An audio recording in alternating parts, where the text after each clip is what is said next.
Hello, everyone. This is Tom Fox. I'm the Compliance Evangelist, and I'd like to welcome you to episode 52 of Compliance Into the Weeds, a podcast where, with my good friend and colleague Matt Kelly, the founder of Radical Compliance, we take a deep dive into a compliance or compliance-related topic and go into the weeds to try to explore what it means for the compliance practitioner going forward.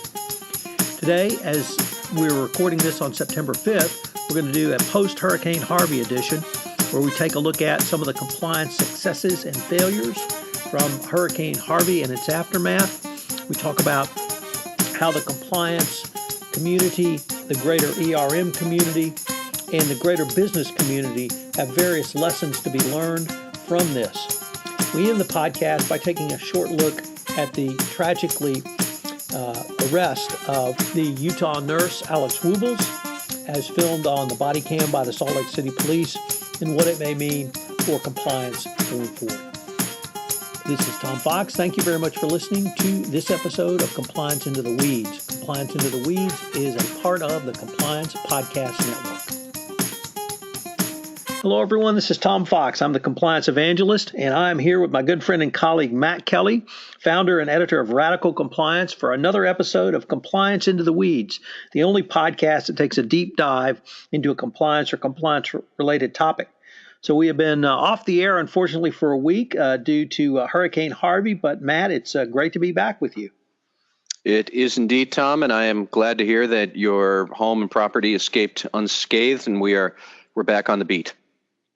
So, Matt, you wrote a really interesting piece about Hurricane Harvey entitled Corporate Ethics and Glitches in Houston. I wrote about it too last week, so I thought maybe we could at least start off today's episode by taking a look at some of the best and the worst, the weather, the climate, what it all means for the compliance officer. So what were your sort of initial thoughts? Well, certainly we could talk about some specific instances of how companies did and did not respond to Hurricane Harvey. Well, they all responded, but which ones responded in ways we would consider noble, and which ones responded in ways that took them a bit of time before they got the nobility thing down. But more than anything else, I am just struck by the need for good business continuity planning and risk management thoughts and processes that companies should have in place. I know you wrote about that a bunch of times while you were stuck in wherever you were, not in Houston, but just that idea that you need to be able to plan for big disruptions. And as much as we're all talking about Hurricane Harvey right now, the fact is, if you are in Los Angeles, suffering tremendous wildfires, I've got people up and down the West Coast, as far north as Vancouver, complaining about wildfires, and they seem to be menacing quite a lot of Los Angeles County right now. Not to be morbid, but we could always go geopolitical and talk about the standoff with North Korea threatening to detonate nuclear devices either above us or off the coast or something like that, and what other sort of big disruptions happen. That's not wholly a compliance officer's purview.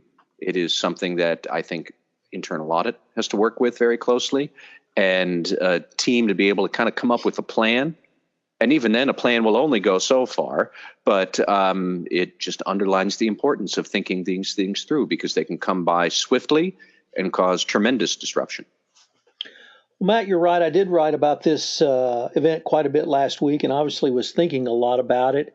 And at the end of the week, though, my thinking had really evolved to a different place than I began the week, because I ended up last week writing an article about practicing compliance. Now, you had written about that, and we had podcasted about that in a completely different context, which was the memo from Secretary of Defense James Mattis to all Department of Defense employees, which was set out in early August, entitled Ethical Standards for All Hands. And in that memo, he talked about training for the ethical decisions a soldier or Department of Defense employee might be required to make. But he talked about it in a way that I don't think gets enough play in the general compliance space, which is practicing ethical behavior, not just training, not just a webinar, not just in person or live or online training, but practicing it. And that's what really I came around to thinking about in terms of the response to Hurricane Harvey. As most listeners know, I live in Houston on the Gulf Coast. Hurricanes are not unusual. Many companies do have emergency preparedness plans in place. At least I hope they do. But rarely do companies practice that.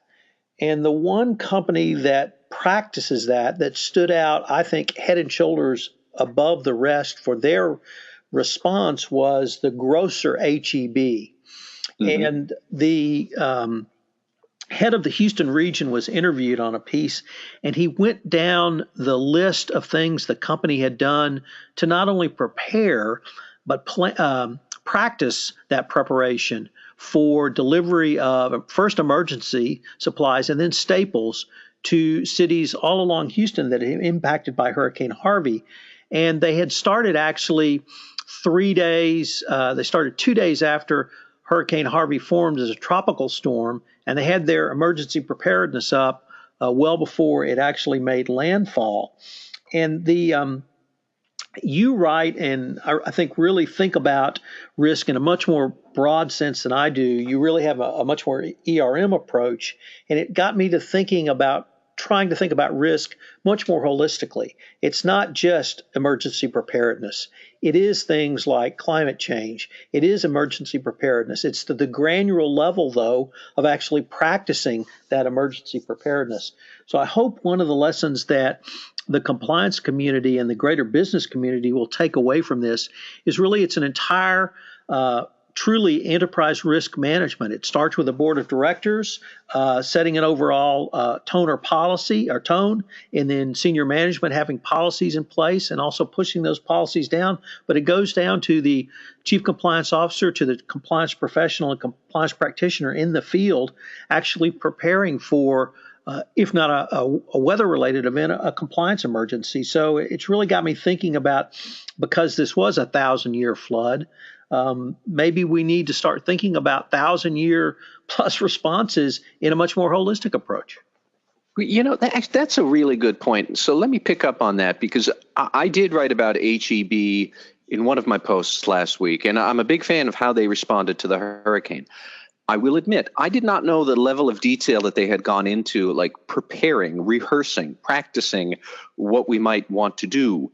But one thing that has stuck out in my mind was more that HEB as an organization seems to me, and we do not have HEB here in the Northeast, so I don't know very well, but from observing, it seems like they've got a very clear sense of corporate culture and values that when the big disruption happens, when it hits the fan, we're going to try to do this that we've rehearsed.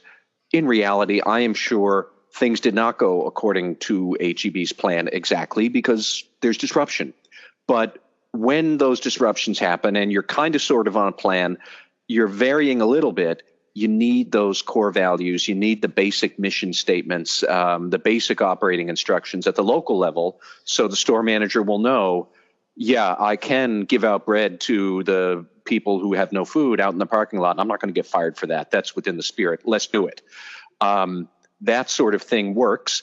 Frankly, not only is it the right thing to do, but it's good publicity for HEB, because doing good pays off. The one example that also comes to my mind actually is from Walmart with Hurricane Katrina, where Walmart was one of the most effective respondents after Hurricane Katrina hit Mississippi and Louisiana, because they basically told all their local managers, do what's necessary for your community. And that was it. And, you know, they empowered the local people. The message was clear. The moral core values are about helping your community are somewhat flexible, but they're not really rocket science. You know the right thing to do when you have to do it.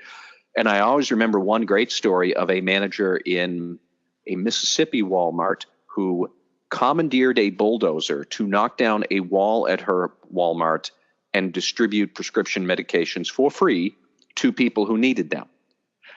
I don't believe anything quite as dramatic happened with HEB this time around, but I'm pretty sure if it did, the HEB senior managers would not be holding out that local manager to dry. They'd be saying, that's exactly the sort of thing we want, because they get the core values. They've tried this. They know what they're supposed to be doing. They're empowered. Boom, it works. So one of a couple of the points from one of the articles I read, I think illustrate that, but it also, Matt, illustrates the business response that can come into play. HEB bakes their own bread, and after the second day of the disaster, they cut back from 50 different types of bread to three so that they could churn out more of the basic staples. But more than just even within their company being able to redirect supplies, they got on online with their key suppliers of things like snack foods and said, Yep. "Don't send us your exotic stuff." They called Frito-Lay and they said, "Send us Fritos, Doritos, Cheetos, and potato chips, and that's it," because that's what people wanted. And so that they were able to influence their own supply chain to help supply their end-using customers' needs. But I guess the thing that really struck me about HEB, Matt, was I had thought they were a grocery company, a grocery store, but they're a logistics company at the end of the day, and that's what they've shown here. And I don't think many companies, they think that they are the end-using customer. That's the basis of their business. But when you look at what HEB has done, it was through logistics. And I think companies maybe are missing a greater opportunity to communicate their value to the consuming world by focusing too narrowly on what they're doing. And HEB as a logistics company really shone through. I would agree. I think that a lot of these big retail operators, really, this is what they're good at, is getting stuff from the central place to the periphery places where we can then sell them to the consumers, relaying that back and forth. You and I have talked about this before. I'm a big fan of the OODA loop, which is about how you observe and orient and place yourself and make a decision, cycle the information back. A big part of all of this success is, do you have clear lines of communication back from the periphery to the main office to say what we think in the main office that's not working? It's kind of sort of working. It's not at all, whatever it is. But, how do you make sure that these feedback loops are clear? But I'm not surprised HEB did all of this in much the same way. When you think about it, it's not surprising Walmart was good in Hurricane Katrina in 2005. This is what these organizations are good at. An example of the OODA loop in the HEB situation, Matt, was after the first day, HEB contacted their suppliers and instructed them not to go to HEB warehouses, but to go directly to HEB stores and distribute products there. And HEB would accept whatever invoice the supplier sent as the amount delivered, sort of taking out that one typical quality control or control device from the system to actually show greater flexibility and deliver a greater amount of product because they had that type of relationship with their vendors. Yeah.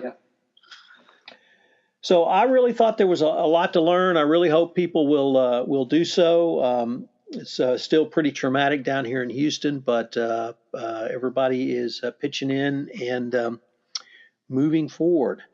Matt, there was one post that you, I think, put up yesterday that I really struck me and I think struck a lot of Americans, the underlying event. And so I thought maybe we might move away from Hurricane Harvey to talk about what you, I think, correctly identified as a compliance issue, or at least looked at it from the compliance angle. So do you want to talk about the nurse in Utah? I do. This is a very unfortunate case that came about. It happened in July, and we only discovered it at the very end of last week when some police body cam videos escaped into the public realm. Some people may already have heard this. If you have not, the nurse in question is a woman named Alex Wubbles, who works at the burn unit of the University of Utah Hospital in Salt Lake City. And on July 26th, she was preventing a police officer from the Salt Lake City Police Department from taking blood from an unconscious patient, which, to be clear, the police officer had no legal right to do that. And it was also against hospital policy. So this led to a, I think, 20-minute standoff between Alex Wubbles, the nurse, and numerous other hospital supervisors. And finally, the police officer, in frustration, arrested her for obstructing him from either drawing the blood himself or compelling Wubbles to draw it from this unconscious truck driver for him. But they flat out said this is not policy. It is not legal. You cannot do it. The police officer didn't care. He arrested her, dragged her out, threw her into the cruiser, and all of this was captured on body cam of another officer who was on scene. And finally, that video came out to public light, I think, last Thursday, August 31st. Very gripping stuff. Very well-composed nurse, Alex Wubbles, who never lost her temper and then finally broke down when she's being hauled off, very emotional, saying, I haven't done anything wrong. Somebody please help me. Big black eye for the Salt Lake City Police Department and, frankly, for police generally, who have enough trouble in the body cam age convincing people that police are acting ethically when the vast majority of them do. But this looks terrible for the police. 2 officers are suspended. The university hospital has apologized to Wubble and basically done everything it could to say she was entirely correct. I know that she is considering litigation. I know the taxpayers of Utah will wind up paying her money so that she doesn't. Like, what a mess. And I think there are all sorts of policy and compliance implications therein, but that's the mess. So it truly was a mess. The nurse in question, and I think you correctly articulated in your blog post, Matt, I would give another shout out to the hospital for certainly training her. She may have known this all on her own, but I have to believe that this was drilled into her head or drummed into her from some employer somewhere. Because to stand up as she did, with the composure she did, you're absolutely right, spoke to a level of commitment to following the law that we sometimes don't see. And frankly, bravery. Yeah. I mean, she was well trained. But there are plenty of people who are well trained in the face of a very stern and intimidating police officer would probably cave. I don't know what I would do in that situation because I've never faced it, but she didn't lose her temper. She stood her ground, and she paid a interim price in the immediate when she got arrested. However, no charges were ultimately filed, and I am sure she will be handsomely rewarded somehow, some way for standing her ground and doing the right thing, which we cannot say for the Salt Lake City Police. Well, on that somewhat somber note, Matt, I think we're probably at the end of our time. It's great to be back on the podcast with you, and I look forward to continuing the conversation. Thank you very much, Tom. This is Tom Fox again. I'd like to thank you for listening to this episode of Compliance Into the Weeds. If you have listened to this podcast on iTunes, I would greatly appreciate it if you would rate our podcast, as it would help our rankings and also help get the word out about the only podcast which takes a deep dive into a compliance or compliance-related topic each week. Also, if you have any questions on this podcast, please feel free to email me at tfox@tfoxlaw.com. You can email Matt Kelly at mkelly@radicalcompliance.com. This is Tom Fox again. Thank you for listening, and I hope you will join us for another episode of Compliance Into the Weeds, part of the Compliance Podcast Network.